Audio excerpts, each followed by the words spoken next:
ভাই দেখতেই পারলেন তো, শুধু পাখির বাচ্চা আর পাখির বাচ্চা। আমি গত 15 দিন আগে আমার ইনকিউবেটরে আমি 300 পাখির ডিম দিই, আর আমি কখনো ভাবতে পারি নাই যে এই ডিম থেকে সম্পূর্ণ বাচ্চা উঠে যাবে।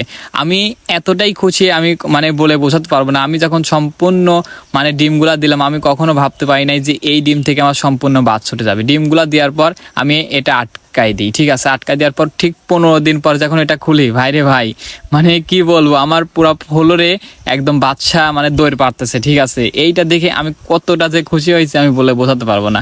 মানে এটা খোলার পর সবগুলা বাচ্চা আমি দেখি যে সবগুলো আমার ফ্লোরে দৌড় পারতেছে, ঠিক আছে, বাচ্চাগুলা। মানে কি বলবো, বলে বোঝাতে পারবো না আসলে। এইরকম ভাবে যে আমার ডিম থেকে সবগুলো বাচ্চা ছড়ে যাবে আমি কোনোদিনও কল্পনাও করতে পারিনি। আর দেখতেই পাচ্ছেন কিন্তু পাখির বাচ্চাগুলো সবগুলো একদম পুরোপুরি সুস্থ। আমি কখনো ভাবতেই পারি নাই যে আমার পাখির বাচ্চাগুলো এতটা সুস্থ হবে। মানে সবগুলা কিন্তু ফ্লোরে দৌড় পারতেছে। আর এই যে পাখির ডিমগুলা দেখতেছেন, সবগুলা থেকে কিন্তু বাচ্চা উঠে গেছে। মানে ডিম উঠে উঠে নিচে এমনিতেই নেমে গেছে পাখির বাচ্চা। কিভাবে নামছে আমি সেটাও জানি না। তারপরে আমি এখান থেকে সবগুলা পাখির বাচ্চাগুলো বের করে একটা বক্সের মধ্যে খাবার দিয়ে এখানে রেখে দিই। আর যাদের বাচ্চা লাগবে স্ক্রিনে দেওয়া নাম্বারে কিন্তু যোগাযোগ করতে পারেন। ধন্যবাদ।